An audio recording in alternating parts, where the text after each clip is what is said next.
8 de la mañana, las 7 en Canarias.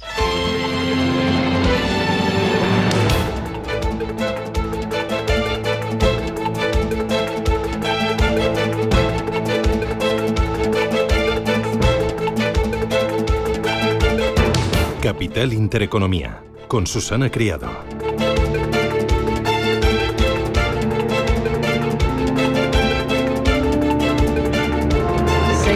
Señores, ¿qué tal? Buenos días, muy buenos días y bienvenidos a Radio Intereconomía, a Capital Intereconomía. Es martes ya, 14 de enero, día fresco, viento del nordeste, heladas en el interior, temperaturas bajas, lo que toca para un mes de enero, si es que había tardado bastante en llegar el frío. Bueno, hoy toca hablar del frío y sobre todo de vivienda. Sí, vuelve al debate político porque en la calle siempre está el tema. Es uno de los principales problemas de los españoles. Ayer presentó el Gobierno una batería de medidas para solucionar el problema de la vivienda. Pedro Sánchez, acompañado de 10 ministros, presentaba su último plan de vivienda. Mucho fuego artificial y poca medida realista y eficaz.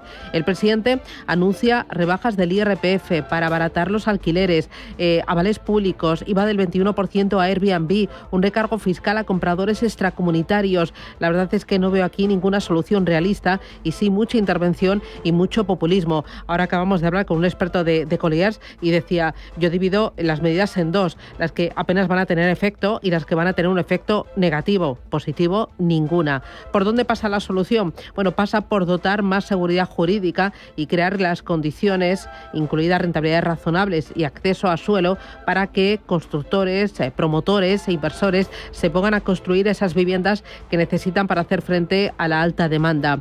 Hace falta un acuerdo entre todas las administraciones, pero aquí la verdad es que hay grandes diferencias, porque hay quienes están por la intervención y hay quienes están por la desregulación. Y todas ellas chocan con un tema clave, el más importante: aumentar la oferta. La vivienda no tiene que construirla el Estado, tiene que permitir que promotores, que constructores, pues puedan ponerse manos a la obra. Así que, bueno, de ello vamos a ir enseguida en la entrevista Capital, en la tertulia Capital, a analizar estas medidas, la forma, el contenido, con Carlos Arenas, con Gonzalo Garnica y con Félix Aguado. Vamos a mirar a las bolsas. Las bolsas están muy pendientes del comportamiento de la renta fija. Bueno, bolsas con valoraciones muy ajustadas, pendientes de resultados empresariales y mirando a la renta fija. Está bajando el precio de la deuda, está subiendo su rentabilidad a máximos de 2008 para el T-Bond, el 10 años americano. Ronda el 4,8% y ojo porque llegó al 5% justo antes del estallido de la crisis financiera global en 2008. El dólar, muy pendientes del cambio euro-dólar. Los inversores están impulsando de manera agresiva el valor del billete verde desde hace ya varias semanas, algo que no gusta a Donald Trump. 3 razones están detrás de este movimiento. 1. La expectativa de aplicación de aranceles a las importaciones de Estados Unidos. 2. Un mayor déficit fiscal y crecimiento económico en Estados Unidos. Y 3. El persistente temor a la inflación, que va a mantener los tipos de interés de la Reserva Federal elevados, abriendo un diferencial de hasta 300 puntos básicos con el Banco Central Europeo. Y es que la Fed va a un ritmo mucho más lento que el Banco Central Europeo a la hora de relajar la política monetaria. Importante vigilar también a Bitcoin. Esta criptomoneda la tenemos en tiempo real en los $95.000, pero hay quienes todavía no se fían. Es el caso de Goldman Sachs. Dice que Bitcoin no es un activo para invertir. La entidad no recomienda diversificar en criptoactivos a la hora de formar carteras en este 2025. 5 motivos. 1. No generan flujos de capital constante, no dan beneficios, no aportan una ventaja como fuente de diversificación, no reduce la volatilidad y no compensan ni la inflación ni tampoco la deflación. Así que Goldman Sachs lo tiene claro y Bitcoin sigue escalando posiciones, $95.000 ahora mismo. 2 cositas más. 1. Yolanda Díaz y Carlos Cuerpo se comprometen a negociar para reducir la jornada laboral a 37,5 horas semanales. Un paso adelante tras el cruce de declaraciones de las últimas semanas. De ello vamos a hablar enseguida con el vicepresidente de la COE y el presidente de los autónomos. Ayer se presentó el barómetro de los autónomos y ojo porque una tristeza total cuando uno lo lee. Enseguida les damos las conclusiones. Y en clave internacional, Biden, a 6 días de abandonar la Casa Blanca, se afana para forzar un acuerdo entre Israel y Hamás. Sería un acuerdo para liberar a los rehenes y lograr un alto el fuego en Gaza. El borrador final del pacto ya estaría enfilado. A ver si es verdad. Hay muchas más cosas. Es martes. Gracias. Bienvenidos. Arrancamos esta segunda hora con titulares.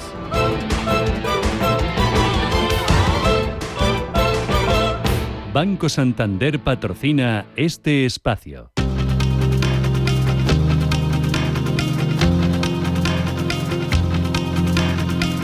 En Radio Intereconomía, las noticias capitales. La bolsa de Tokio cierra con una caída del 2% arrastrada por las tecnológicas. Que sufren en bolsa por el castigo Nvidia, que anoche caía un 2% tras el anuncio por parte de Estados Unidos de nuevas restricciones a las exportaciones de chips para el desarrollo de la inteligencia artificial. Juan Ignacio Marrón, analista independiente. Pues bueno, desde luego las medidas anunciadas por la administración Biden no son precisamente positivas. Las expectativas son muy elevadas en el caso de Nvidia y por lo tanto el riesgo de que no se puedan cumplir en algún momento cada vez es más alto, y medidas como esta pues desde luego no ayudan nada. Veremos qué hace Trump, porque tiene la posibilidad de dar marcha atrás o al menos matizar o reducir el impacto que podría tener la medida anunciada por Biden. Esa caída de Nvidia provocaba que el Nasdaq cerrara ayer en negativo, aunque Wall Street lo hacía con signo mixto. Esta mañana los futuros en Estados Unidos se recuperan, vienen con subidas del 0,12%, el futuro del Dow Jones, del 0,25% el del S&P 500 y del 0,4% el futuro del Nasdaq. Suben también la bolsa de Hong Kong, casi un 2%, y un 2,5% la de Shanghái. La que cae, como decíamos, después de estar cerrado ayer por festivo, es el Nikkei de Tokio, que ha terminado con un recorte del 1,2%, en medio también de la posibilidad que deja abierta el vicegobernador del Banco de Japón sobre la posibilidad de un aumento de tipos la semana que viene. Señala Riozo y Mino que la probabilidad de que la economía y los precios se muevan en línea con el pronóstico está aumentando y que cuando llegue el momento adecuado el Banco de Japón debe cambiar su política. Además, añadía que no van a vincular el discurso de investidura el próximo lunes de Donald Trump con la decisión sobre subir las tasas en el mes de enero. El IBEX 35 abrirá este martes por debajo de los 11.700 puntos, con la vista puesta en el sector inmobiliario. Y a las OCIMIS como Colonial y Merlin Properties, que terminaban ayer en rojo después de que se conocieran esas medidas que prepara el gobierno en materia de vivienda, entre ellas transferir 30.000 casas de la Sareb a la nueva empresa pública, cambios fiscales en las OCIMIS y el alquiler turístico y exenciones en el IRPF para quienes alquilen su vivienda según el índice de precios de referencia. Pensamos que en una situación de emergencia habitacional como la que vivimos, como la que sufren millones y millones de compatriotas en nuestro país, pues lo que sobran son Airbnbs y faltan viviendas. Y por tanto el deber de las administraciones públicas, del Gobierno de España en primera persona, es priorizar el uso residencial de los pisos y evitar que el uso turístico y especulativo siga expandiéndose de una forma absolutamente descontrolada y a costa precisamente de los vecinos y vecinas de esos inmuebles. El IBEX por debajo de 11.700 puntos y los futuros en Europa también se recuperan, subidas de en torno al medio punto porcentual para el futuro del DAX y del Eurostock 50. El precio del petróleo se frena esta mañana tras subir un 10% en el mes de enero por las sanciones de Estados Unidos al crudo. Hoy los futuros del petróleo se toman un respiro después de que ayer subieran en torno a un 3%, aunque en el caso del Brent sigue cotizando por encima de ese nivel de $80,50. Esta mañana se recupera también el euro, que vuelve a superar el nivel de $1,02 tras caer a niveles de hace 12 años ante la expectativa de más bajadas de los tipos de interés en Europa que en Estados Unidos. El responsable de políticas del BCE, Olli Rehn, ve razonable seguir recortando las tasas este año. Creo que en un contexto en el que la inflación va por buen camino y las perspectivas de crecimiento se han debilitado, tiene sentido seguir bajando los tipos. La dirección es clara, la escala y la velocidad de los recortes de tipos depende de los datos entrantes y del análisis exhaustivo que hagamos de esos datos. Yo diría que a más tardar, a mediados de verano, deberíamos haber abandonado el territorio restrictivo. El Consejo de Ministros aprobará hoy el nombramiento del nuevo presidente de Renfe. Que será Álvaro Fernández Heredia, el actual secretario general de Movilidad Sostenible. El sustituto de Raúl Blanco deberá lidiar en su nueva etapa con los problemas de los modelos Abril de Talgo y los retrasos y averías en la red ferroviaria. Economía reúne este martes a la mesa del diálogo social para el plan de recuperación. Encuentro presidido por la vicepresidenta primera y ministra de Hacienda, María Jesús Montero, en el que van a participar varios ministros como Sara Agesen o Carlos Cuerpo, que ayer por la tarde se reunía con la titular de Trabajo, Yolanda Díaz, para abordar la reducción de la jornada laboral. Tras el encuentro, ambos se comprometían a seguir trabajando. En el exterior, los negociadores para un alto el fuego en Gaza se reúnen en Doha para tratar de ultimar los detalles de un plan que ponga fin a la guerra. Un alto al fuego que, según el presidente estadounidense Joe Biden, está a punto de llegar a buen puerto. Sobre la guerra entre Israel y Hamas, estamos a punto de que una propuesta que expuse detalladamente hace meses se haga finalmente realidad. El acuerdo que tenemos estructurado liberaría a los rehenes, detendría los combates, proporcionaría seguridad a Israel y nos permitiría aumentar la ayuda humanitaria.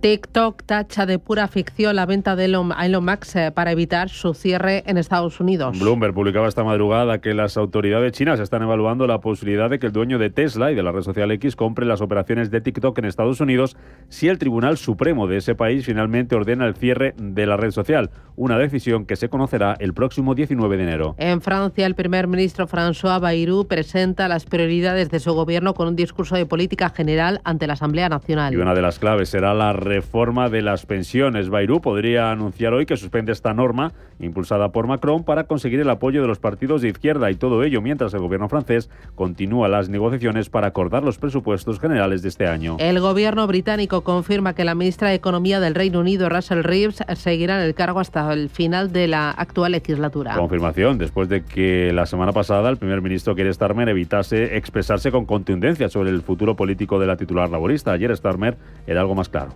Rachel Reeves está haciendo un trabajo fantástico, tiene toda mi confianza, tiene la plena confianza de todo el partido. Se le encomendó una tarea increíblemente difícil en el presupuesto porque confío al 100% en que conseguiremos el crecimiento que necesitamos.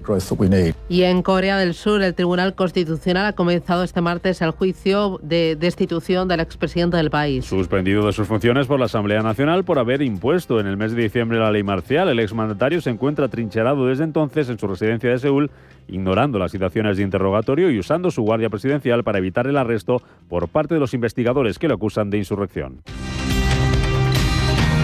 Banco Santander ha patrocinado este espacio. Ricardo, por favor, ¿puedes decir algo? Nada, ni mu. Espera, que esto no falla. Ricardo, oye, que el tango está muy bien. Pero donde esté una jota... Ahí te has pasado. Que va, mira, sin ni pestañea. Dejar sin palabras a un argentino no es fácil. Pero es que ahora, si vienes al Santander, puedes disfrutar del nuevo iPhone 16 desde 0 euros al mes, cumpliendo condiciones. Santander, es el momento. Dejaron mudo, Promoción válida hasta el 15 de febrero de 2025. Consulta condiciones en bancosantander.es.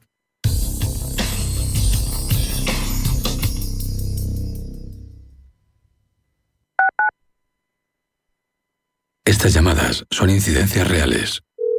Me salta el diferencial de la luz todo el rato. Es que se me está levantando la tarima y... parece como una mancha de humedad. En estos momentos, ¿qué seguro de hogar elegirías? Mapfre, la aseguradora de más confianza en España. Ahora con todos los servicios en tu app. Radio Intereconomía. Información económica en estado puro. Si eres un family office, un inversor institucional y quieres invertir, Sirena Invest es tu aliado. Sirena Invest es una promotora inmobiliaria con más de 15 años de experiencia en el sector inmobiliario polaco que ofrece invertir en una de las economías más pujantes y rentables del mundo. Polonia. Recuerda, sirenainvest.com con Y o llámanos al 648 019495. El stop loss es una orden que se da con el objetivo de cortar las pérdidas en bolsa. De esta forma, cuando un valor supera un precio fijado por nosotros, nuestras acciones se venderán y no seguiremos perdiendo dinero si la acción continúa bajando. Hay diferentes tipos. El stop loss garantizado en una orden en la que el broker garantiza el nivel de ejecución de la orden y si no se produce se suele devolver la comisión cobrada, todo lo contrario que en el stop loss no garantizado. El broker también puede imponer una distancia mínima entre el precio de los activos y el nivel de stop loss que puede puede ser con distancia mínima o sin ella. La principal razón para utilizarlos es evitar que una operación genere una gran pérdida que dañe de forma grave el patrimonio del inversor. Por el contrario, los stop gain se utilizan para asegurar un beneficio y evitar la posibilidad de que la cotización vuelva a caer al punto de compra o por debajo de él y se pierda la ganancia no realizada que se tenía en esa posición. Los stops basados en la cotización son imprescindibles para aquellos inversores o traders que utilicen el análisis técnico como única herramienta.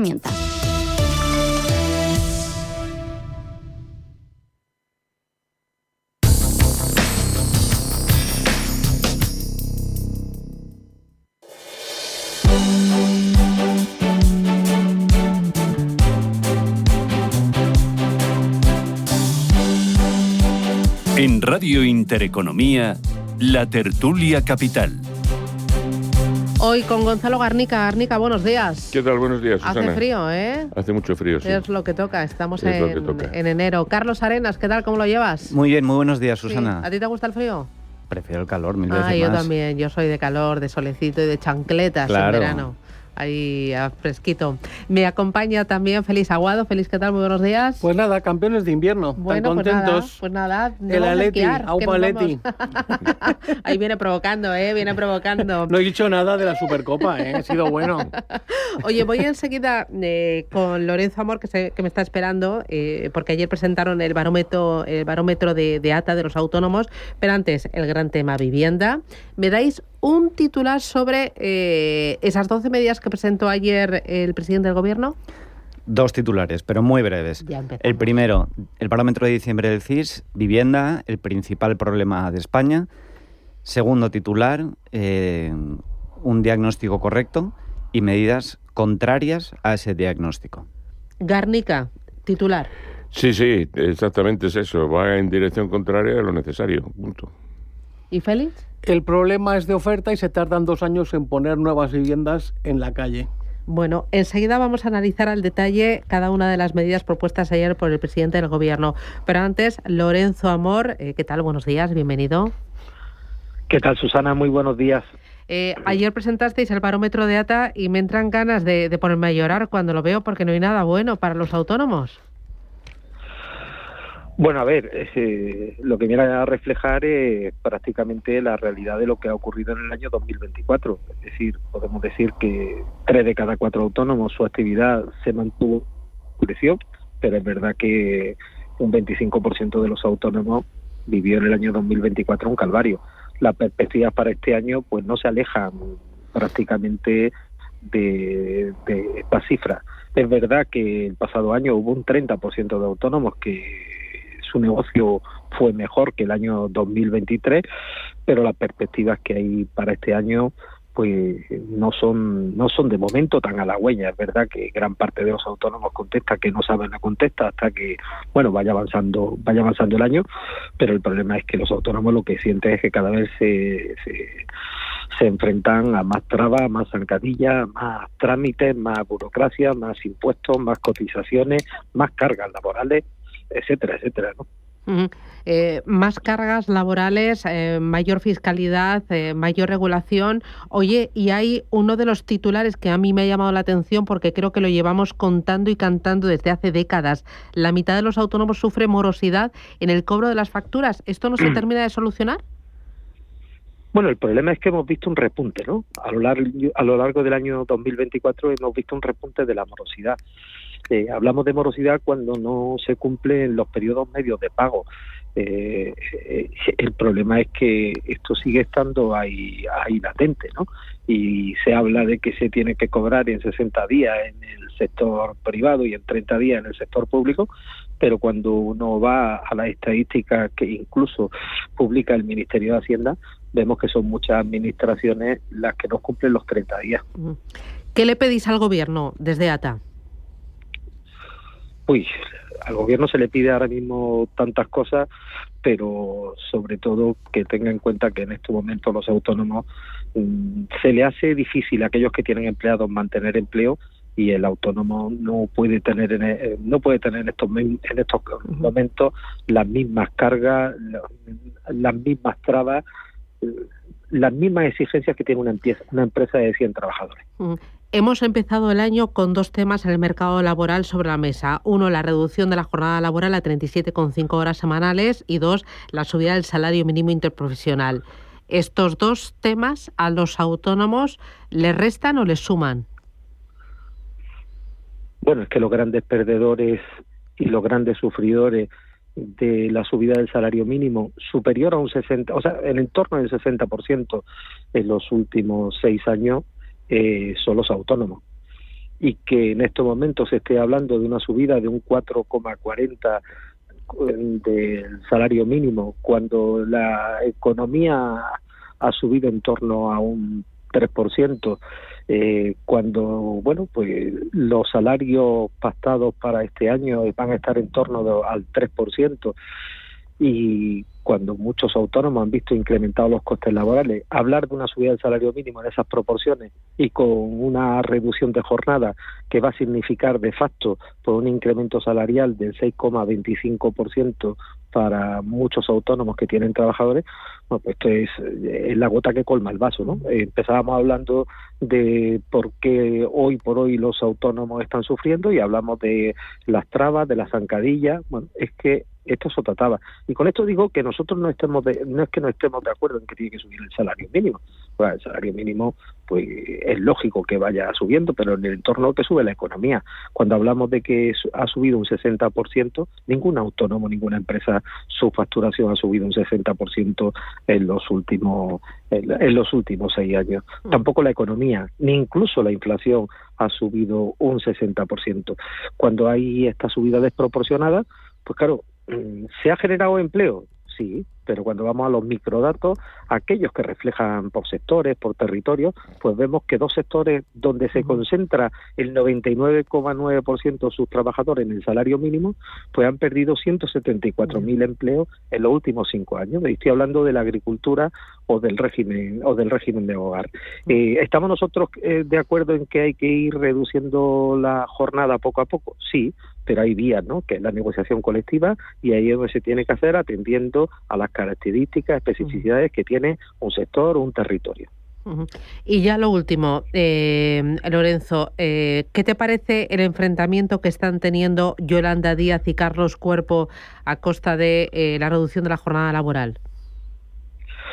Bueno, a ver, yo lo que estoy viendo es que hay una parte del gobierno que reconoce que los grandes damnificados de una reducción de jornada son los autónomos y las pequeñas empresas, y que desde luego con la propuesta que se ha puesto encima de la mesa, pues va a ser inasumible para muchos autónomos y pequeñas empresas poder adaptarse a esta realidad que pretenden, ¿no? Y el señor Cuerpo lo que está diciendo es que sí a la reducción de jornada, pero cuidado con estos aspectos. Y luego, a partir de ahí, hay quien piensa que esto hay que sacarlo adelante, pues pase lo que pase, ¿no? Y es el caso de la vicepresidenta Yolanda Díaz, ¿no?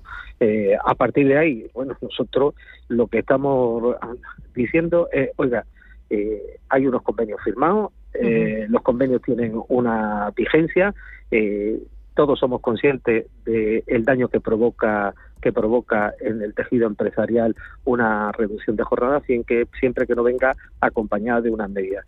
Y la subida del salario mínimo va a suponer 50 euros al mes, va a suponer, pues, por 14 pagas, prácticamente 1.000 euros, teniendo en cuenta salario y cotizaciones a la seguridad social. La subida de lo que es la reducción de jornada va a suponer prácticamente de media 2.000 euros por trabajador. No están en estos momentos ni los autónomos ni las pequeñas empresas, que el año pasado destruyeron empleo, en capacidad de asumir 3.000 euros más de coste.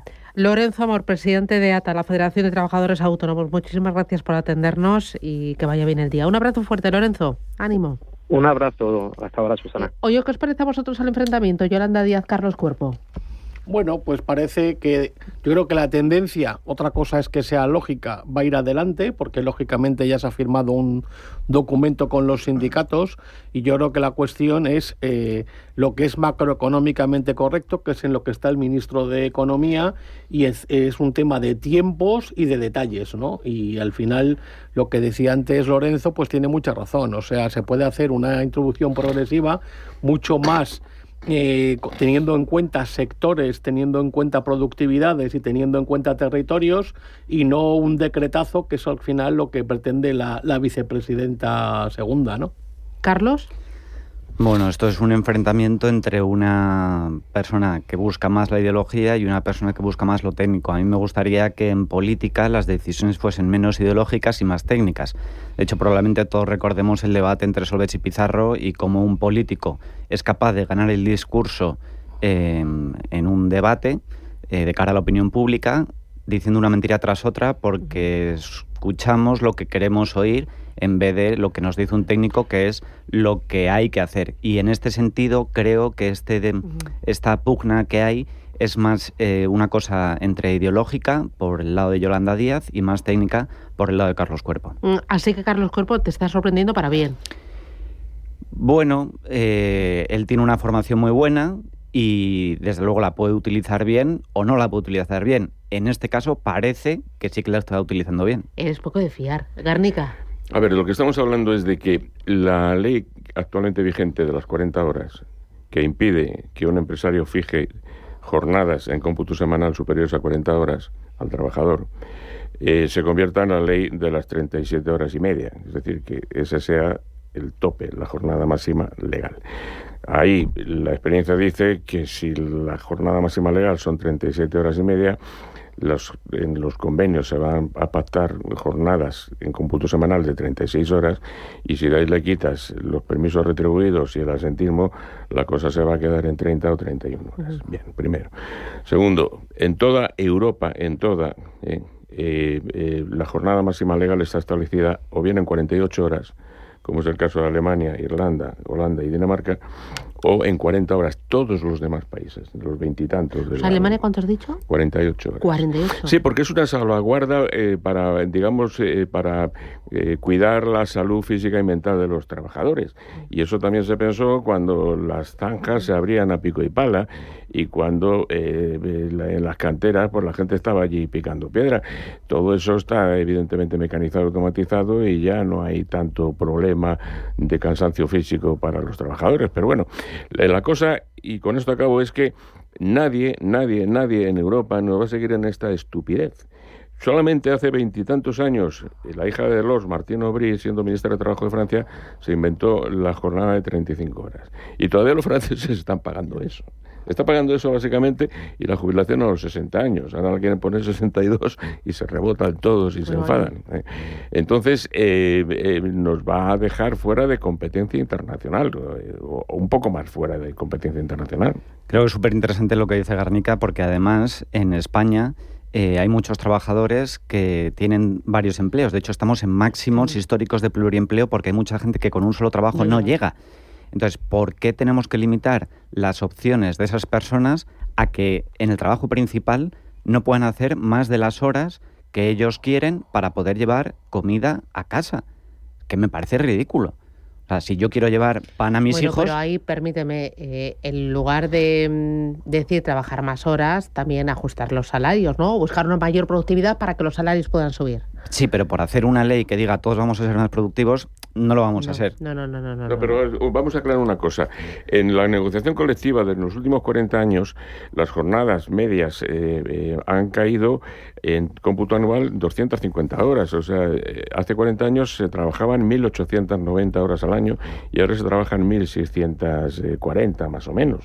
Es decir, sí, en la negociación colectiva y sector por sector y por empresa, y según se incorporan adelantos técnicos pisos, no por lo que hacen los sindicatos, que dicen, no, son conquistas sociales. No, mire usted, son avances tecnológicos. Claro, son avances eso tecnológicos. Es lo que está permitiendo. Y entonces podremos llegar en el futuro a una situación donde la jornada media trabajada puedan ser a lo mejor solamente 20 horas a la semana, porque con eso se produce mucho más ahora que con 32 o con 33, que es lo que se trabaja. Yo creo que la palabra mágica se llama productividad, ¿no? Claro. Entonces, lo que hay que hacer es crear el marco para que haya esas ganancias de productividad. A partir de ahí, el mercado de trabajo se va a autorregular a través de convenios, etcétera, etcétera.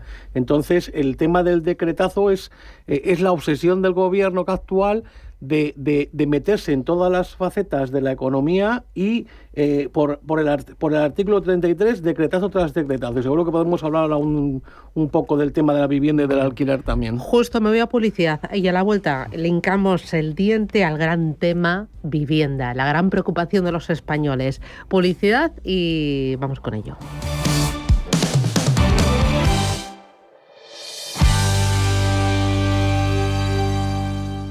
Descubre las nuevas carteras Easy de Renta 4 Banco. Carteras de gestión automatizada creadas con inteligencia artificial. Una revolución tecnológica que nos permite gestionar una cartera personalizada y exclusiva para ti desde 100 euros y con una comisión de solo 0,25. Entra en r4.com y descubre nuestras carteras Easy. Así de fácil, así de easy. Renta 4 Banco. ¿Quieres más? Consulta las condiciones del servicio en r4.com. Pito, pito, gorgorito, estos precios son un hito. Id pensando dónde vais porque llega Time to Fly. Vuela a Península, Baleares y Canarias desde solo 25 euros o a Estados Unidos desde 209 euros. Precios por trayecto comprando ida y vuelta. Reserva ya en aereuropa.com porque estos precios vuelan. Air Europa, tú decides. Ya han llegado las rebajas más esperadas, las rebajas del Corte Inglés.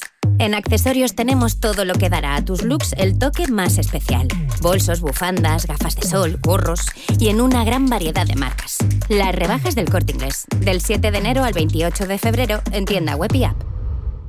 El martes 21 de enero, Intereconomía se traslada a la sede del Parlamento Europeo en Estrasburgo, el epicentro desde donde se toman las grandes decisiones que definirán el futuro de Europa. Desde las 8 de la mañana analizaremos junto a eurodiputados de los principales partidos políticos los grandes desafíos de la economía europea, el comercio internacional, el porvenir de la industria y las claves del informe Draghi. Sintoniza Capital Intereconomía y acompáñanos en este programa especial desde el corazón de la política y la economía europea, el próximo martes desde las 8 de la mañana.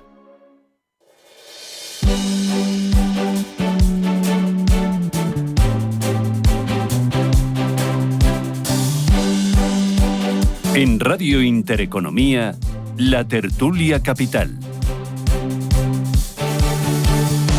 Pensamos que en una situación de emergencia habitacional como la que vivimos, como la que sufren millones y millones de compatriotas en nuestro país, pues lo que sobran son Airbnbs y faltan viviendas.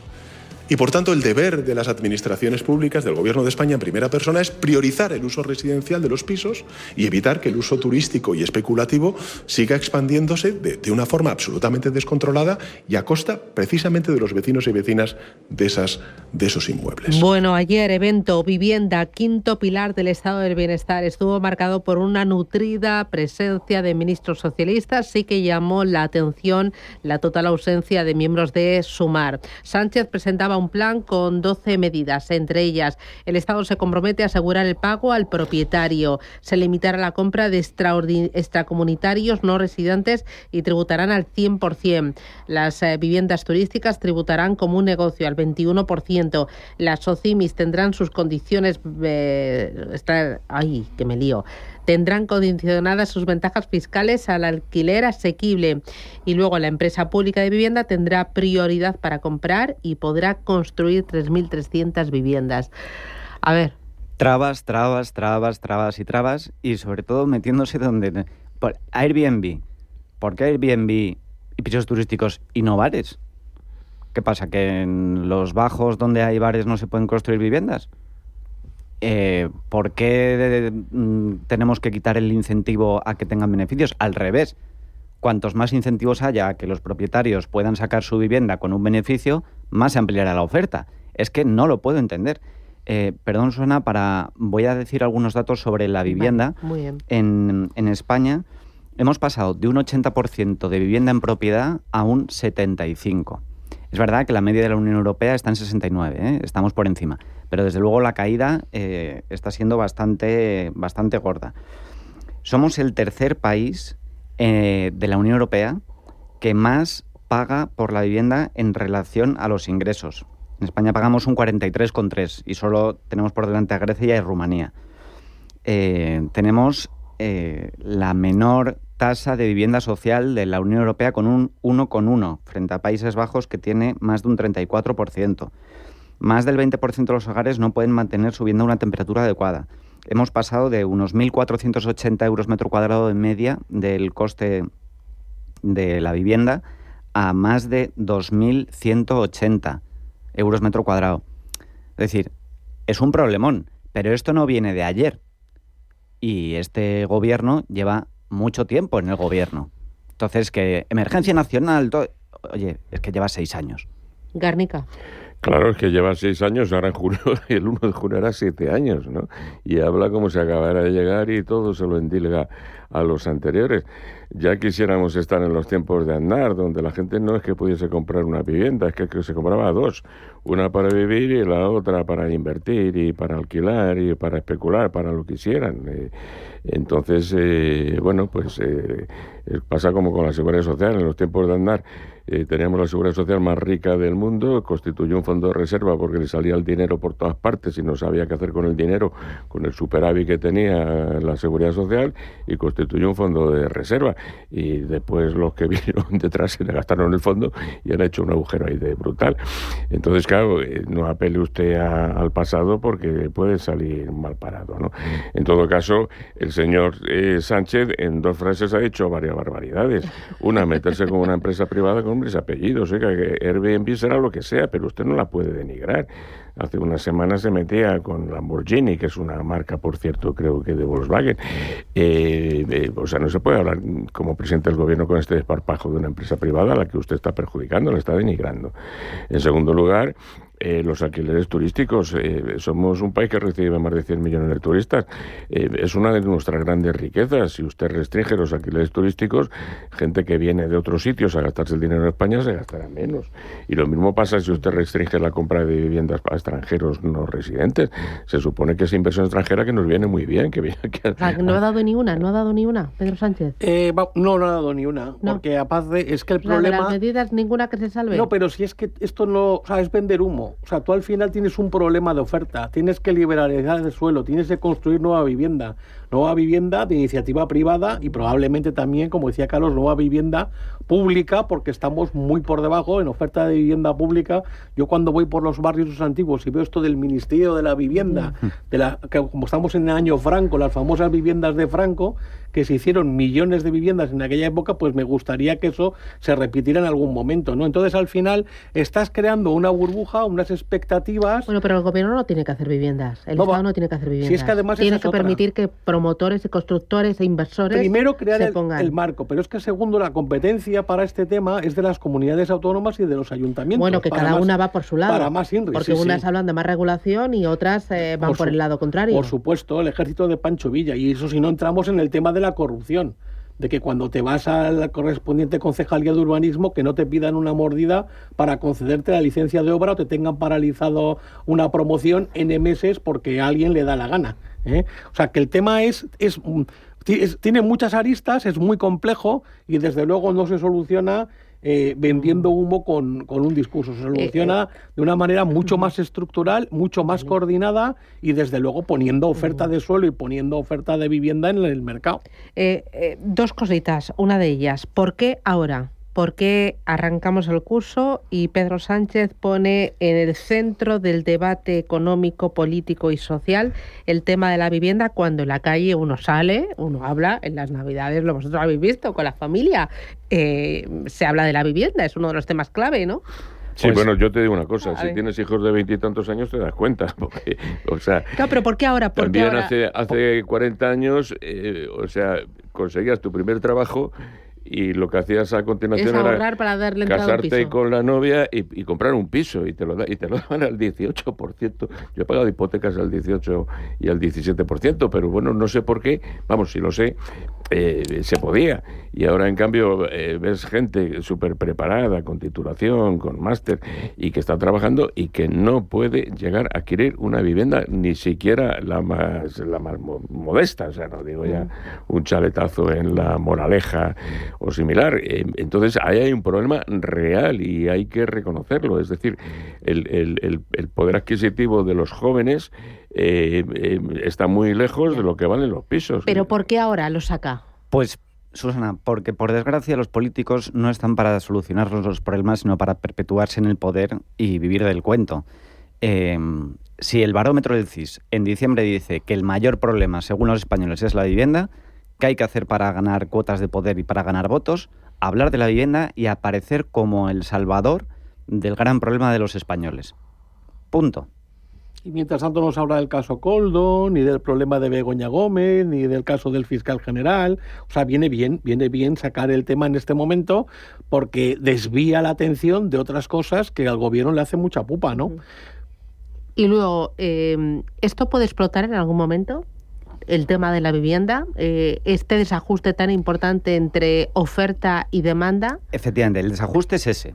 Porque no pensemos que estemos en una situación como la de 2007, en el que el alquiler no subía como el precio de la vivienda. Aquí no estamos ante una burbuja, estamos ante un problema de oferta. Si uno impone precios máximos, como quieren hacer a la vivienda, al alquiler de vivienda, a las viviendas de uso turístico, pues esto ha pasado toda la vida de Dios y está más que demostrado. Cuando uno impone un precio máximo, lo que genera es escasez. Siempre. No, es que hay una excepción en la... No, siempre. Y si ponemos un precio máximo al alquiler o a la vivienda, lo que va a pasar es que se va a producir escasez, claro, con una consecuencia de subida de precios. A mí me gustaría que Garnica, que yo he dado un poco como el parte teórico, lo que pasa es que el parte teórico es muy sólido, pero creo que Garnica tiene mucho que decir en la parte práctica. Claro, porque esto esto va a estallar, sí. Porque los jóvenes, pero el resto tampoco pueden acceder a una vivienda. Hay muchos que o independizan a los padres en la casa de la playa o comparten habitación hasta los 35, 38, 40 años. No, vamos a Carlos, y eso se refiere... afecta a la demografía, a todo, a la independencia. Claro, es un problema social. Claro. No, que antes estábamos hablando fuera de micrófono que en la práctica los promotores constructores en España siempre han tenido el problema de que los ayuntamientos consideran a la construcción el sector a ordeñar, a la construcción residencial, ¿no? Y entonces tú llegas como promotor constructor a hacer una promoción en un pueblo X y al final te pide el ayuntamiento no solamente que cumplas la normativa, sino que pagues medio polideportivo, que les asfaltes una calle que no es la de delante de tu casa, o que le lleves el alumbrado a no sé dónde, ¿no? Entonces los promotores constructores dicen, vale, muy bien, tenemos que hacer todo eso para conseguir la licencia. No deberíamos, pero de hecho es así. Lo que hacemos es subirlo incrementarlo en el precio de los pisos, ¿no? Entonces, claro, este tipo de sobrecostes, de burocracia, de impuestos y de exigencias que están fuera de guión han llevado los precios de los pisos muy por encima de donde tenían que estar y muy por encima de donde la gente los puede pagar, claro. ¿Algo que añadir? Algo que añadir, digamos, desde otra óptica, ¿no? Que es que en el sector de la construcción ha habido una expulsión de profesionales brutal a partir de la crisis inmobiliaria de 2008 y siguientes, y muchos de esos profesionales no han vuelto al sector de la construcción. Con lo cual ahora tú te encuentras que no tienes jefes de obra, que no tienes electricistas, que no tienes maestros de albañilería, o sea que luego inclusive liberalizando el suelo y queriendo poner en marcha la construcción de viviendas, es que luego tienes un problema también de profesionales en este campo, que es otro tema del que no se habla y es muy grave. Publicidad y volvemos con más temitas.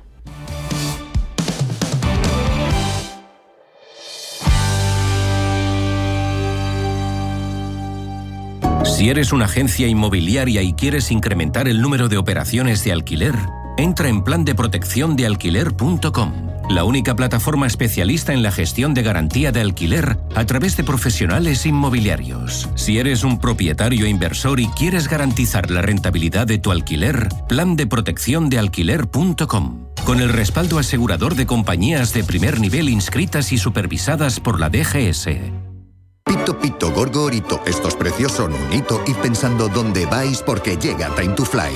Vuela a Europa desde solo 29 euros o a Caribe, Centro o Sudamérica desde 259 euros. Precios por trayecto comprando ida y vuelta. Reserva ya en aereuropa.com porque estos precios vuelan. Air Europa. Tú decides. DEPAM, 150 años de consistencia en gestión de fondos de inversión y mandatos. Optimiza tu cartera con nuestras áreas de especialización en renta fija, renta variable, inmobiliario cotizado y ahora también oportunidades de impacto. Consulta depaminvestments.com y a tu asesor financiero. DEPAM, confianza, conocimiento. Escucha cada jueves de 1 a 2 de la tarde en Radio Intereconomía Negocios de Carne y Hueso, el programa para emprendedores, startups y pymes líder en habla hispana, con Mariló Sánchez Fuentes.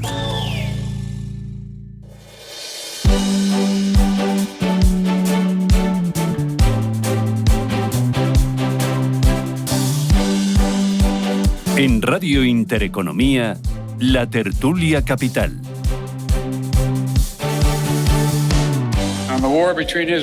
Sobre la guerra entre Israel y Hamás, estamos a punto de que una propuesta que expuse detalladamente hace meses se haga finalmente realidad. El acuerdo que tenemos estructurado liberaría a los rehenes, detendría los combates, proporcionaría seguridad a Israel y nos permitiría aumentar la ayuda humanitaria. Bueno, Biden, a 6 días de abandonar la Casa Blanca, se afana para forzar un alto el fuego, un acuerdo entre Israel y Hamás. Oye, quedan 6 días para que llegue Trump, para que se vaya Biden. Yo veo a Biden en estos últimos días muy activos. Muy rapidito, que tengo poco tiempo. Balance de Biden y expectativas para el arranque de Donald Trump. Horas son amores y no buenas razones. Claro, puede decir mucho, pero el único presidente de Estados Unidos que no ha comenzado una guerra ha sido Donald Trump. Entonces, sinceramente, de cara al nuevo mandato en Ucrania, Rusia o en Oriente Próximo, me fío mucho más de los acuerdos que pueda alcanzar Donald Trump de lo que diga Biden. Digo yo que se sentirá un poco ofendido porque es el único presidente demócrata que no le han dado el premio Nobel. Se lo querrá que se lo den ahora antes de irse. Se lo dieron a Carter, se lo dieron a Obama, no se lo dieron a Clinton por lo de Mónica Lewinsky. Y él dice, bueno, a ver si arreglo yo en el último suspiro lo de la guerra de Gaza y me dan el premio Nobel, ¿no? Su gestión ha sido mediocre y en el plano de la política internacional ha sido nefasta.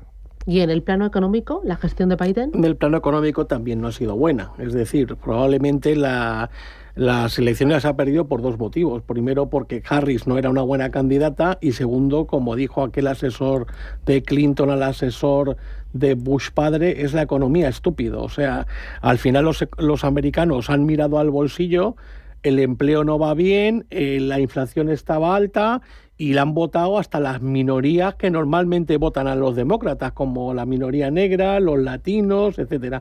Con lo cual yo comparto completamente lo que dicen mis compañeros de mesa. Mala gestión económica y nefasta gestión internacional. Oye, y con Trump, cuando llega al poder, en el tema arancelario, ¿va a ser tan fiero león como lo pintan? Es un negociador, veremos. Esto lo utiliza, él pone como en cualquier negociación. Y dice, oye, 100, y te dice el otro, no, 2. Pues o sea, cualquier cosa puede pasar. Todos hemos regateado en un mercadillo. Susana, ¿qué te voy a...?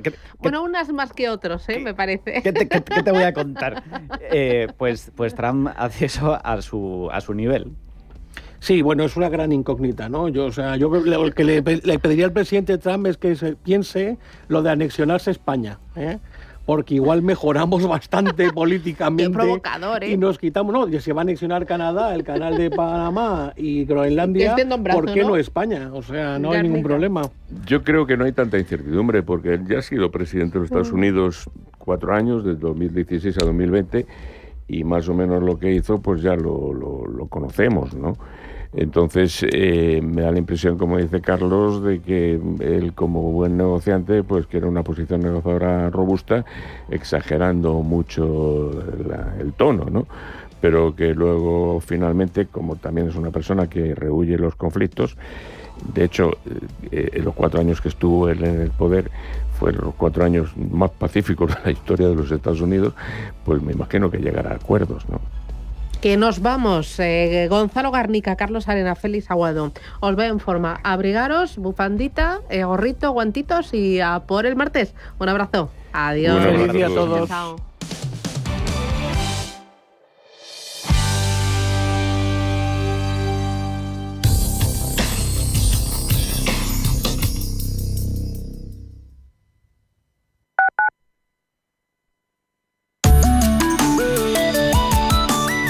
Mapfre patrocina la información del tiempo. El tiempo estará mayormente estable en la mayoría del país, con cielos despejados y pocas lluvias. Solo en algunas áreas habrán nubes y posibles chubascos, como en el este de Baleares y Alborán, y en partes del sureste peninsular. En Canarias puede haber lluvias ligeras en el noreste de las Islas Altas. Además, las temperaturas bajarán en general, especialmente las máximas en Alborán y el nordeste y las mínimas en el sureste peninsular. Habrá heladas fuertes en muchas zonas del país, incluyendo el nordeste, Pirineos y las mesetas. Los vientos serán del norte en el este peninsular y Baleares y fuertes en Ampurdán y moderados en el Ebro. En otras regiones predominarán vientos del este y nordeste, más débiles en el interior y más intensos en la costa, especialmente en el norte de Galicia y Canarias. Mapfre ha patrocinado la información del tiempo.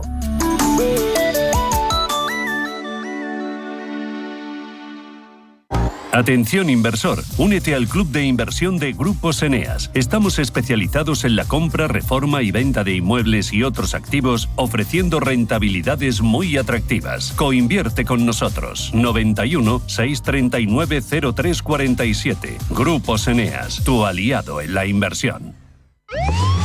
Los domingos, de 6 a 7 de la tarde, entra derrapando por las ondas de la radio el escuadrón más potente, cargado de la máxima actualidad social, explicada tal cual, como es, sin paños calientes, con rigor y afán de servicio público para todos, sin palos en las ruedas. Los domingos, de 6 a 7 de la tarde, en Radio Intereconomía.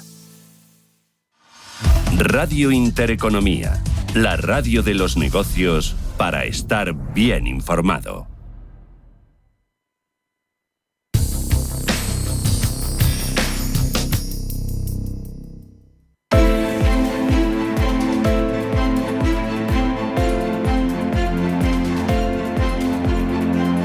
La economía a tu alcance.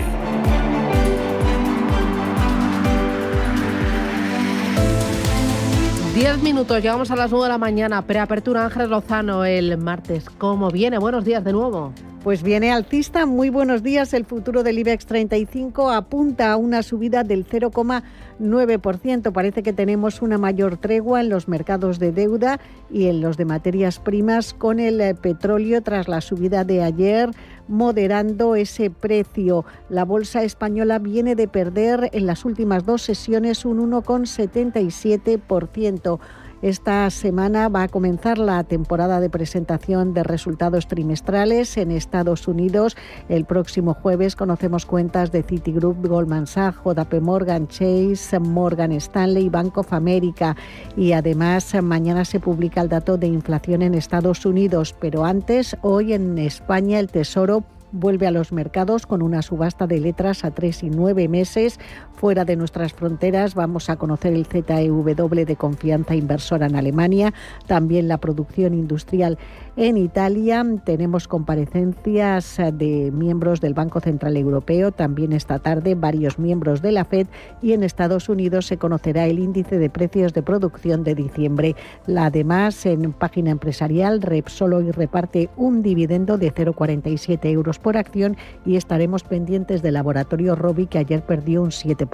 La prima de riesgo en 70 puntos básicos, rentabilidad del bono a 10 años en el 3,29%. En Europa, Paloma, el día, ¿cómo viene? También con subidas para los futuros. Las más destacadas las tenemos en el Eurostock 50, el futuro subiendo un 0,8%. También buen tono en Alemania, con el futuro del DAX arriba un 0,4, más plano encontramos el de la bolsa británica, que apenas se está moviendo. Mirando a protagonistas hoy, tenemos a Crédit Agricole porque se hace efectiva la reducción de capital, la anunciaba en diciembre, 15 millones de acciones propias, es el 0,5% de su capital social. En Reino Unido, la minorista JD Sports avisa de que su beneficio anual va a ser inferior a la anterior previsión. Y también pendientes los inversores europeos en Francia, donde el primer ministro francés, François Bayrou, presenta las prioridades del Ejecutivo con un discurso ante la Asamblea Nacional que podría suavizar las reformas de las pensiones a cambio de apoyo de la izquierda a los presupuestos del año 2025. Más cosas que tienes. Los futuros americanos operando también con subidas, liderando los avances el del Nasdaq,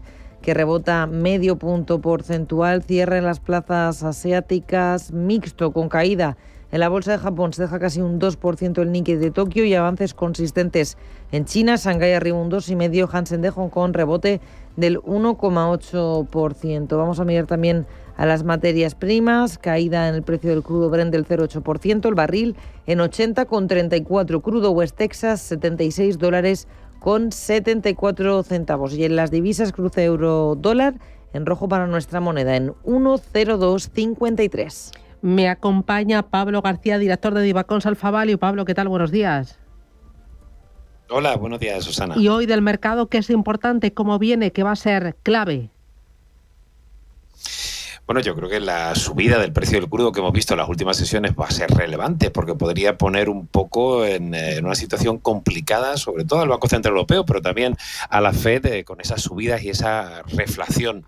Hay tres factores, uno de ellos es la reflación que están detrás de que los grandes índices norteamericanos estén en el year to date ya en negativo y hemos perdido todos los avances desde el efecto Trump. También, por supuesto, los aranceles de Trump van a ser otro segundo tema muy importante en estos días y quizá el más relevante y es un poquito más técnico es ese efecto sustitución de la renta variable por la renta fija debido a las elevadas TIRs. Estamos viendo cómo la TIR del T-Bond se nos está yendo peligrosamente, acercándose al 5%, 4,75, 3%, pero es que ya el bono de referencia británico está en el 4,88. Es decir, bueno, pues con esto ese efecto sustitución, esa prima de riesgo por invertir en activos con riesgo de renta variable respecto al activo libre de riesgo, que significa ese bono a 10 años soberano, pues empieza a no ser quizá tan atractivo, Susana, teniendo unos niveles de inflación que incluso están subiendo. Mencionabas el tema del petróleo. ¿Por qué esta subida tan importante y dónde ves el techo? Bueno, algunos comentan que el frío invierno está haciendo mella, pero sobre todo es las nuevas sanciones de Estados Unidos respecto a Rusia e Irán, que sí que están teniendo, digamos, más impacto en este precio del crudo. Algunos piensan que no es tan relevante, que va a ser cortoplacista, como suele ser también con los efectos geopolíticos. También que el fin de la guerra de Ucrania, que algunos ya parece que creen y confían en esa perorata del nuevo presidente electo de los Estados Unidos, que dice que va a poner fin en cuestión de 24 horas a la guerra. Podría ser también un revulsivo para que los precios del crudo amainaran estas subidas de inicios de ejercicio. No lo sé, la realidad es que con un euro depreciado y con un dólar que tenemos que comprar y somos importadores de energía, los precios del gas arriba, los precios del petróleo arriba, pues insisto que puede ser un mazazo para el control de la inflación. Oye, ¿y cómo ves el cambio euro-dólar? ¿Cuánto más puede caer el euro? Deutsche habla de 0,95 unidades. Bueno, es el primero, ya casi todos estaban más que hasta dónde, sino cuándo iba a tocar la paridad del euro-dólar, ¿no? Ya insistíamos cuando estábamos en niveles de 1,12 hace 3 meses que no tiene ningún sentido ese nivel. Posiblemente la paridad pueda ser un nivel razonable para el entorno de tipos actuales, es decir, al final es la teoría de paridad de tipos de cambio, es lo que está detrás, y de tipos de interés. O sea que no hay digamos, tanto como algunos comentan, un efecto absolutamente Trump en todo esto. No, hay una realidad más teórica o más técnica detrás de este acercamiento a la paridad.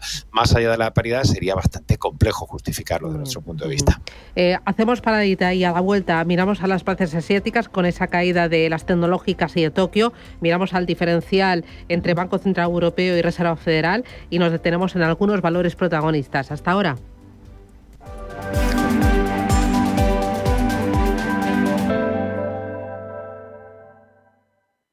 Radio Intereconomía. Eres lo que escuchas.